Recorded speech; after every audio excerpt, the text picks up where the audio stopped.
welcome to one more Loops.Expanded in Lisbon interview. I'm Alexandre Almeida, one of the curators, alongside a group of curators from 7 different countries, organizing this international platform, but for the Lisbon exhibition in partnership with the National Museum of Contemporary Art, alongside Eight Batri, an artist and a curator.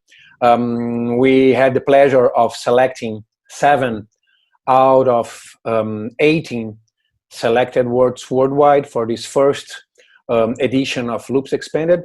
And in Lisbon, we have these 7 artists, and now I have the pleasure of interviewing the 3rd out of 7, the Canadian intermedia artist, poet, and musician, W. Mark Sutherland. Hi, Mark. Thank you for your time and for being here with us. You're more than welcome. It's my pleasure.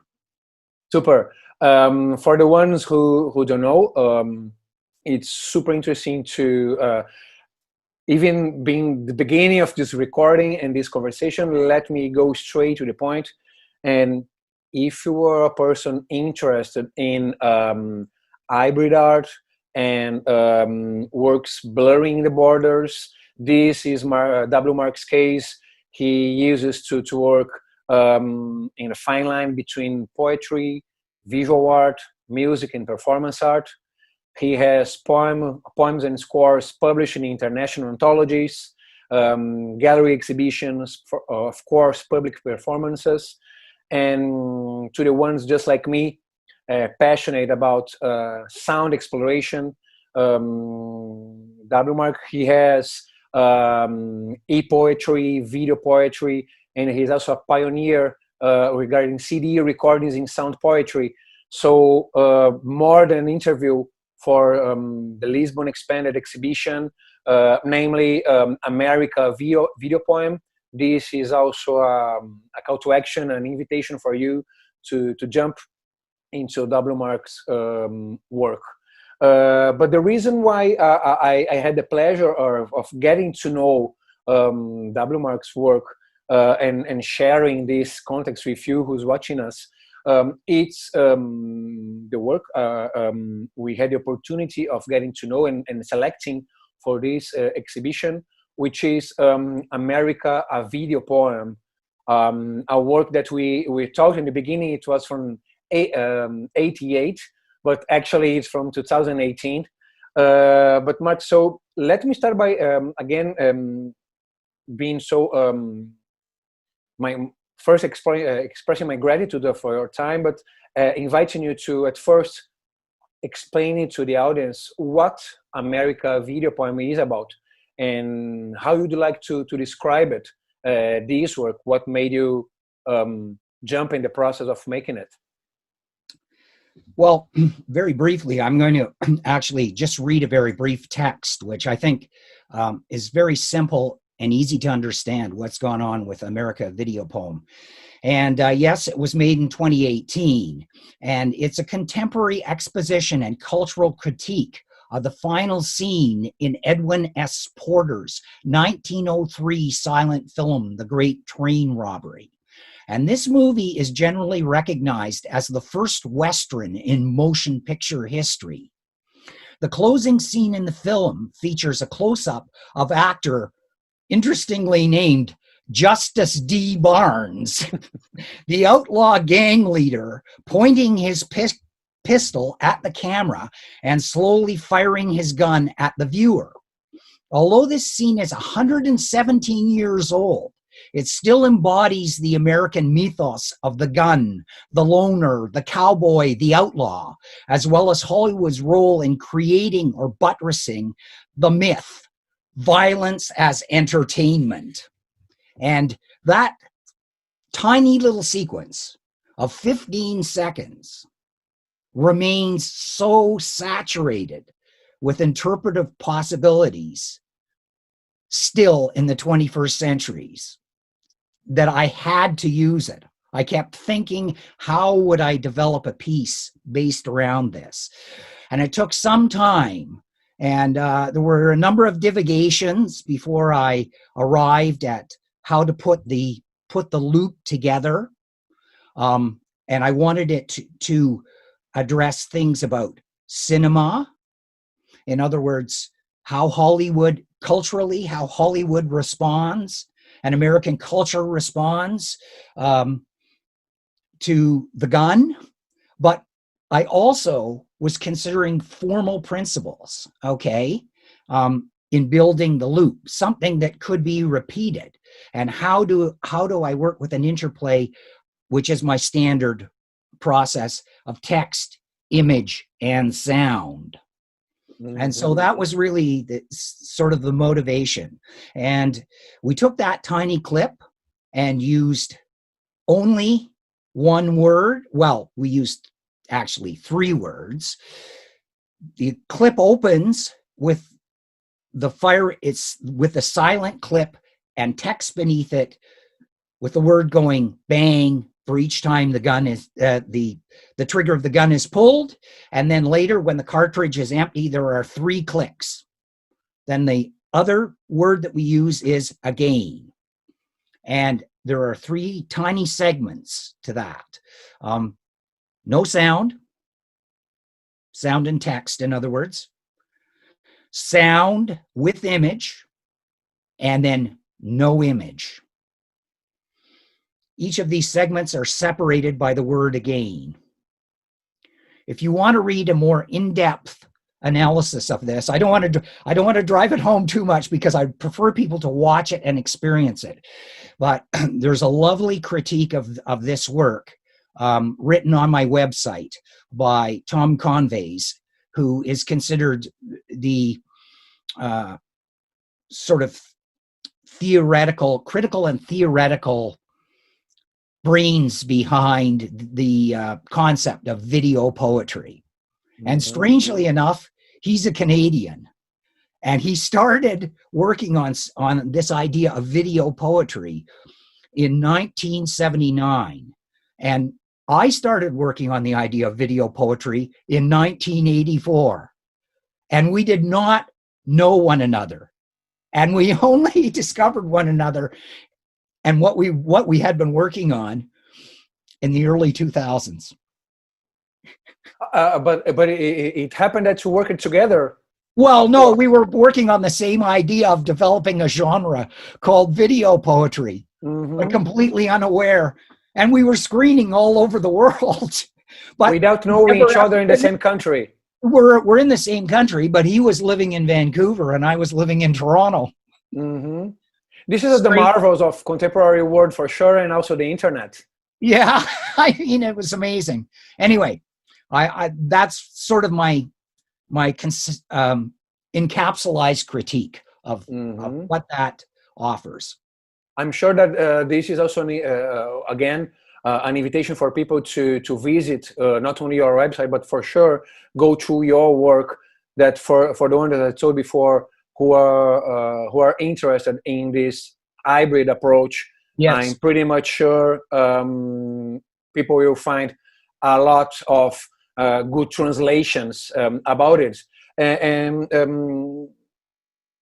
you just told me, W. Mark, that you started explaining a bit about the loop thing in this work specifically, and the way the loop approach is part of work over time. But just let's move a bit further on this. Have you originally planned to work to have this work to become a loop experiment, or has the language format came up as a solution during the process of making it, or it was right the opposite? In the very beginning, when you went through this image, this short clip from the original film, you already had the whole idea in your mind to make it. In fact, yes, I had pretty much the entire idea in my mind. I work with loops frequently, and one of the things I like to do is construct these video poems, especially I have a number of them that are looped, intentionally looped, so that they can run as a continual loop 24/7 in a gallery. And in fact, that is, if I was fortunate enough to have been able to fly over and visit you, which I would have done had we not run across this giant impasse in terms of travel, my intention is to set up America as a continuous loop that simply you walk into the gallery and it's just running, and it just runs over and over again, the 3 sequences. And I would probably set it up generally, and not always, but I generally remove the title for the work. So you just, a title would be set off to the side with a didactic panel, and you would merely see that loop just running continuously wherever it is, projected on a wall or something. Mm-hmm. So when I work, I already know, usually these things gestate very slowly for me. All right. And I think about them a great deal before I actually sit down with the clip and my editor and start working on them. But usually I am, I would say, in essence, a conceptual artist. So I've worked out the conceptual aspect of what this thing is going to look like. Almost all my work is like that when you look at it. Mm-hmm. So the actual manufacturing of the work, so to speak, doesn't take a lot of time.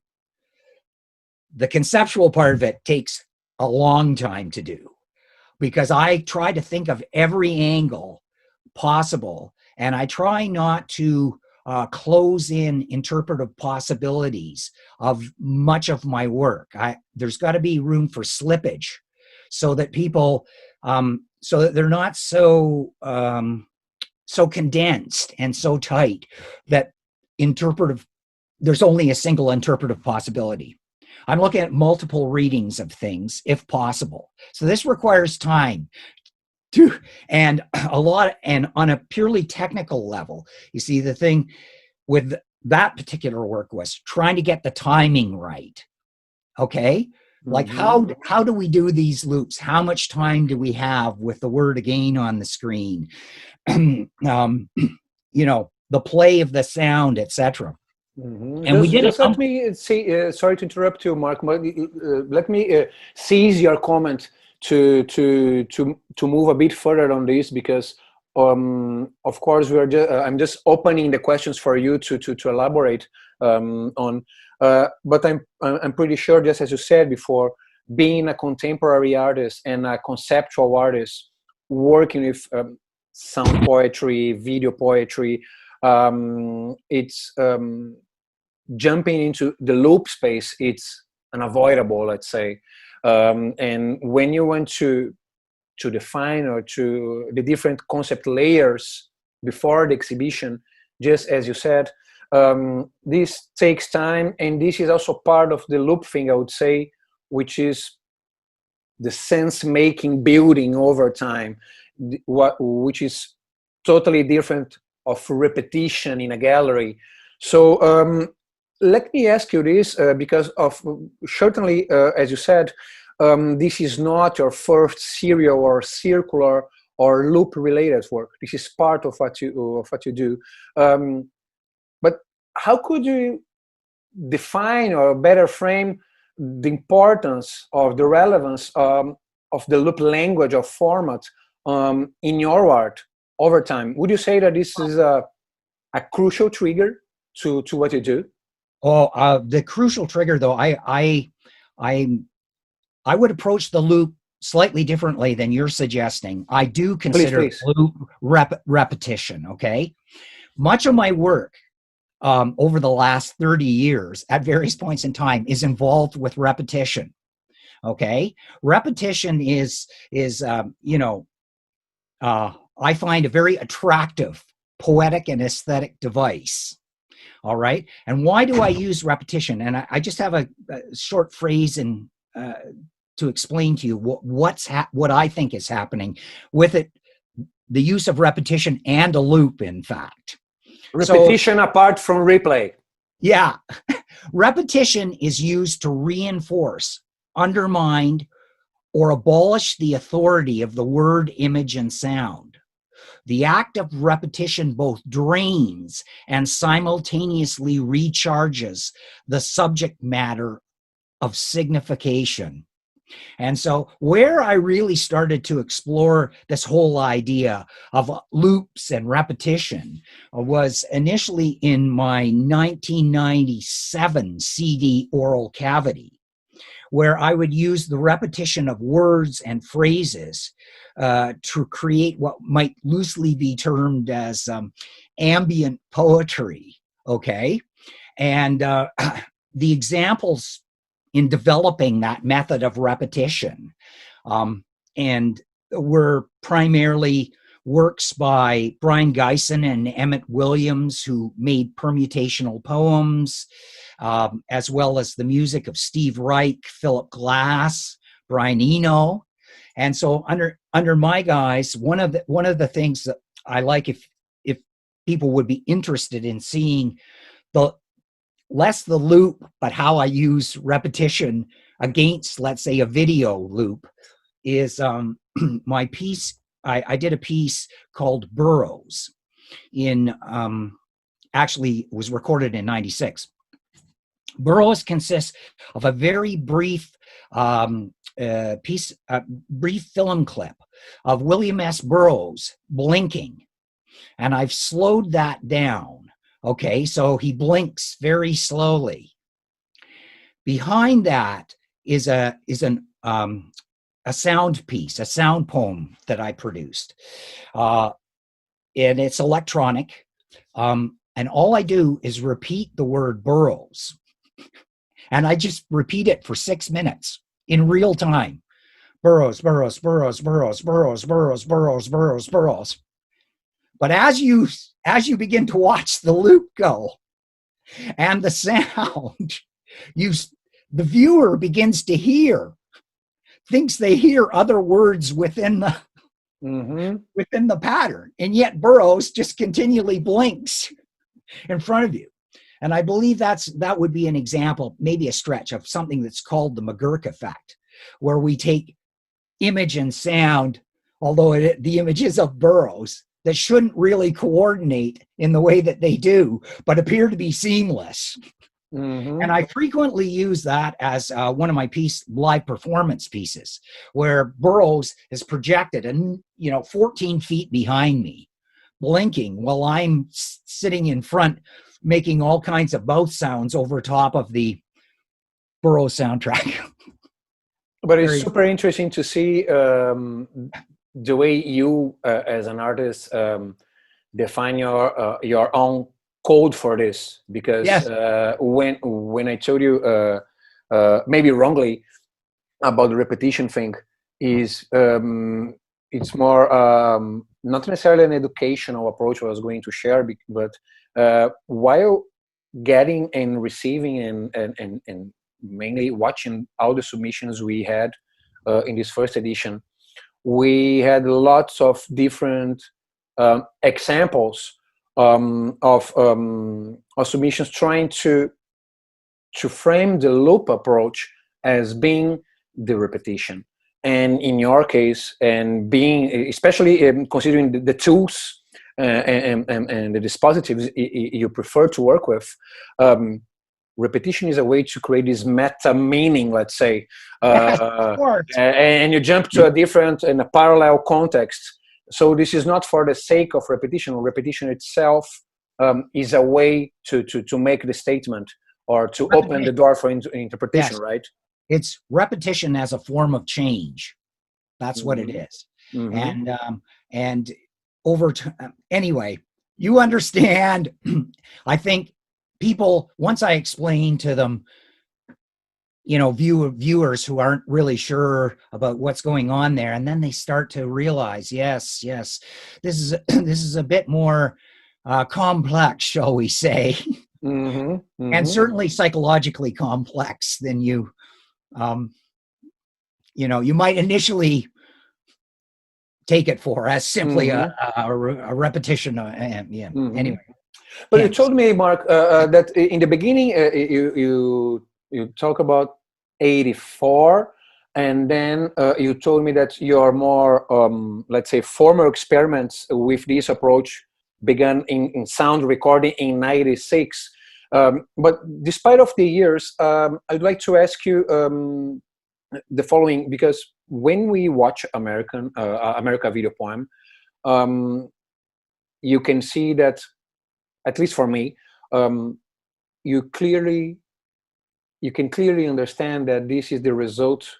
The resulting work comes from an artist who knows what he's doing as a very mature process over time. Like what I'm trying to say is that you can see that you distilled text, image, and sound in a very not simple but unique way, and this takes time.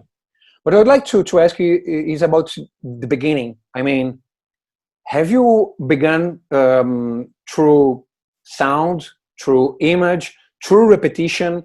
What was your personal starting point to work with these combinations? It was through video, through text, or through sound?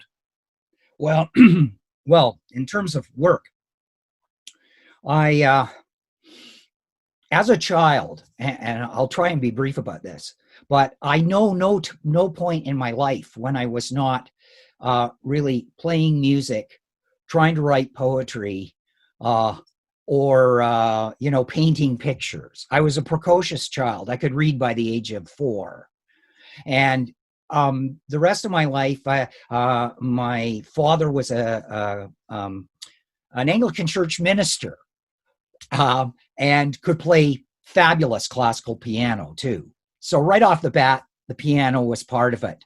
But my mother, strangely enough, was they lived in New York for a while before they came back to Canada, and my mother was also quite musical.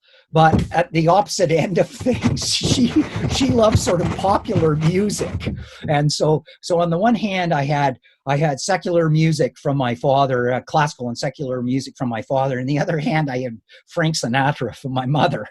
So it was the sacred and the profane were always balanced throughout much of my life.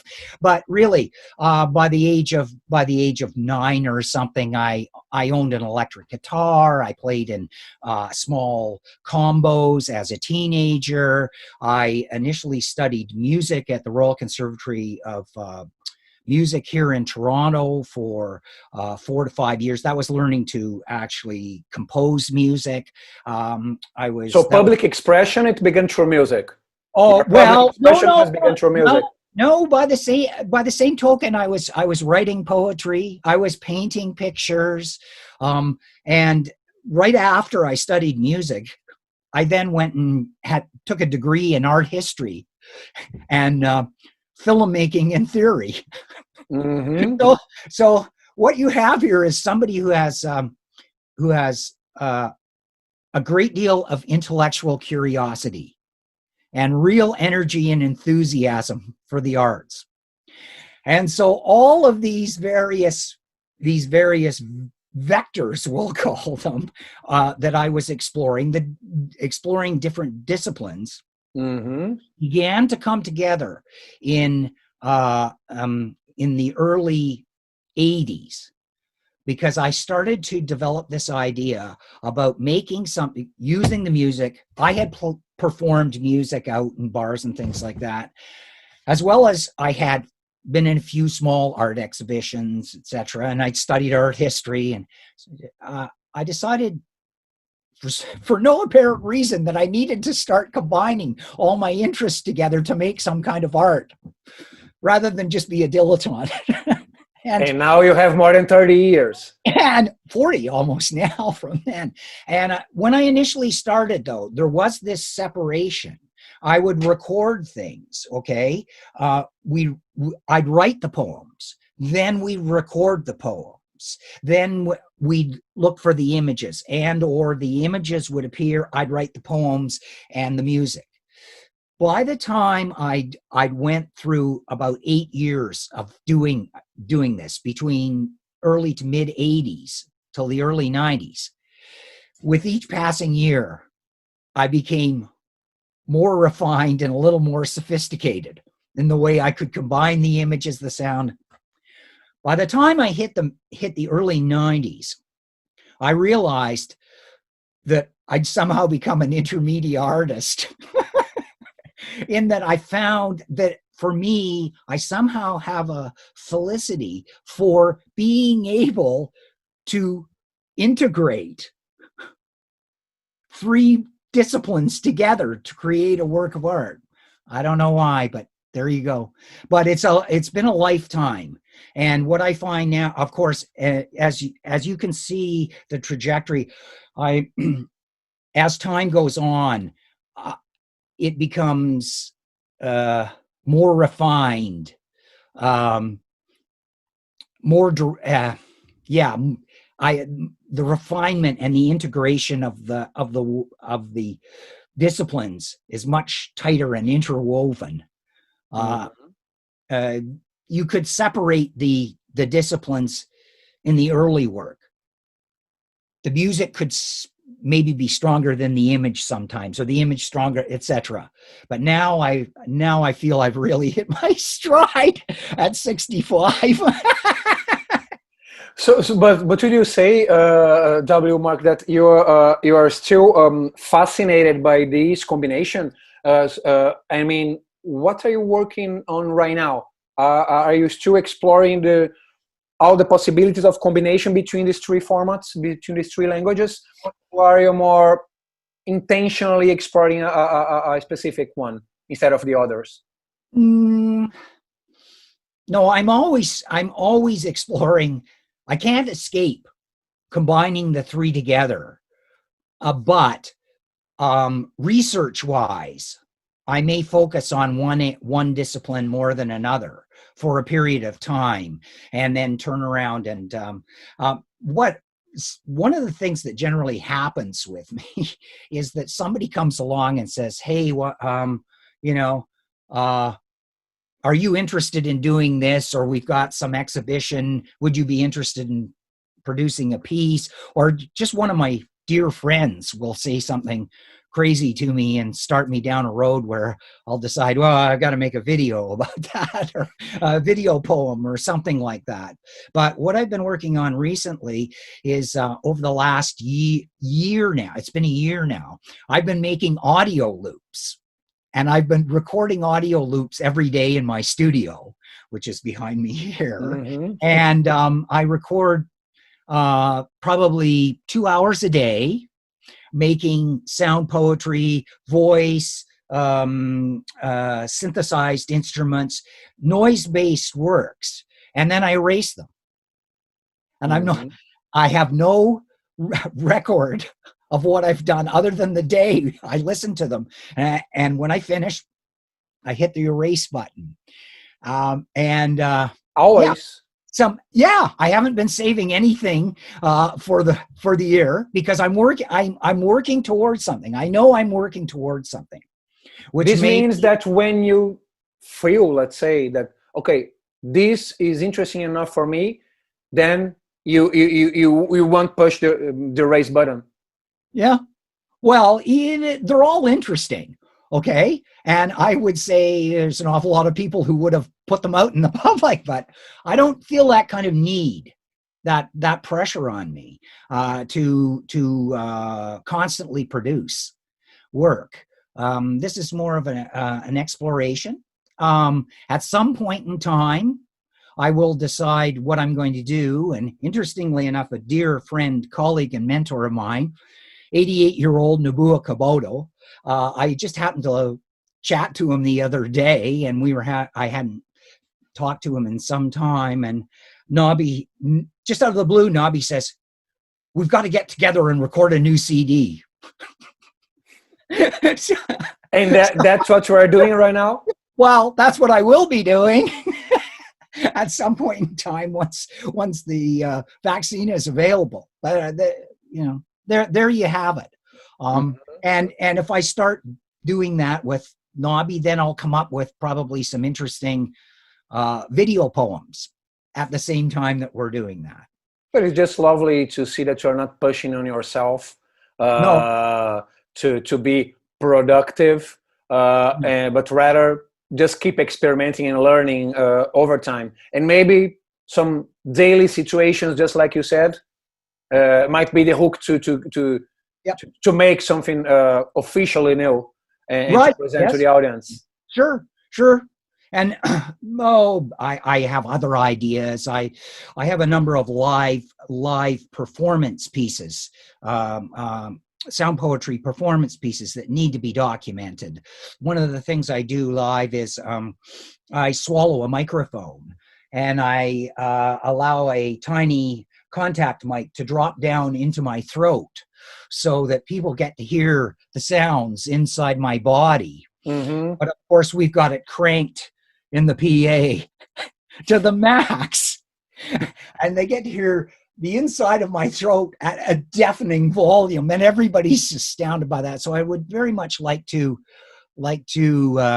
get that down on video. So I have to ask you, it wasn't planned, but I have to ask you after listening to your explanation, if you'd like to suggest for me and to your audience, any artist, doesn't matter if is from the last century or the 21st century, you'd like to recommend other people who inspires what you like to do and explore, or any name you'd like to suggest or recommend to us?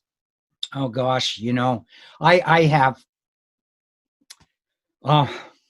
have so many.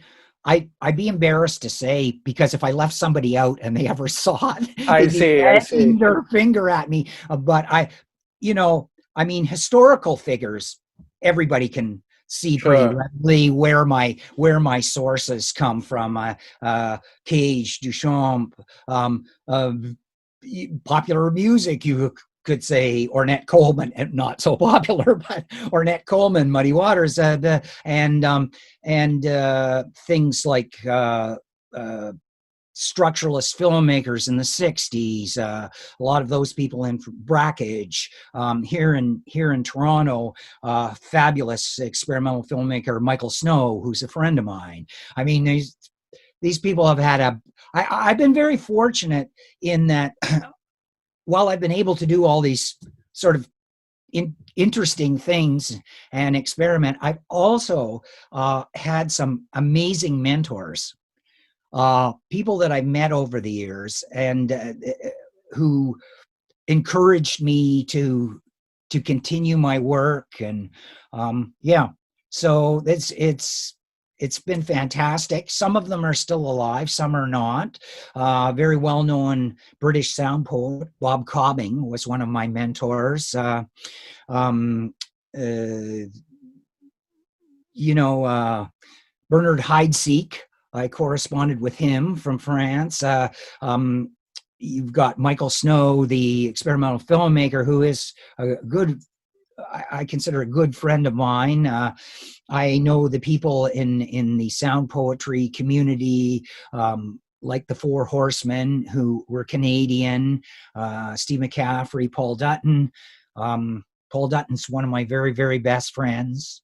My friend and mentor, Nabua Kubota, who played in a band with Michael Snow, and Bobby makes fabulous videos. So, I mean, and then there are more towering individuals that I knew, and I've exhibited with people such as Yoko Ono, a lot of Fluxus artists, Emmett Williams, etc. Mark, for people passionate just like me, but this is not the case. We have more people watching us, and that's what we are doing this. People who love to go through or to talk about sound art or sound exploration. We could keep working for hours, I'm absolutely sure, and be amazed not only by sharing but listening to our random thoughts. But consider that this is also an invitation for people to get to know even more about what you do. Just let me finish our conversation for now, asking you if you'd like to add something, if you'd like to share something with the people who's going to see this interview or get to know about what you do, or not necessarily about the project Loops.Expanded, it's on you. The mic is yours to close Okay, it. I was thinking about this after talking to my friend Nobby the other day.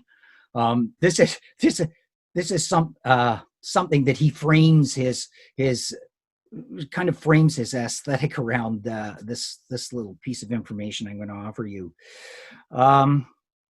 There's a Shinto shrine in Japan called Ise Jingu, and this shrine is knocked down and rebuilt every 20 years.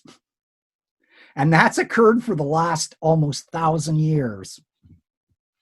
And I think it's a wonderful example of death, renewal of nature, impermanence, and the passage of building techniques passed from one generation to another.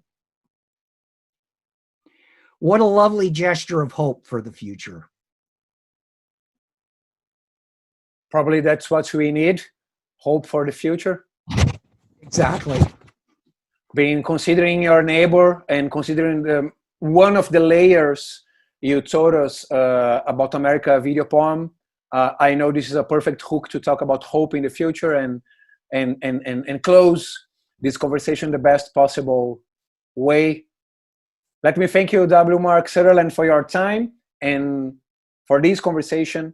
For you who's watching this interview, this is part of our series of the 7 artists selected and invited to exhibit their work here in Lisbon at the National Museum of Contemporary Art. And we had the pleasure of getting to know and exhibiting America, a Videopoem from W. Mark Sutherland. Thank you so much again for your time. I'm pretty much sure we'll keep this conversation going in the future. Thank you again, Mark, for being here with us. Thank you, Ellison. Bye-bye. Bye-bye. See you soon. Bye.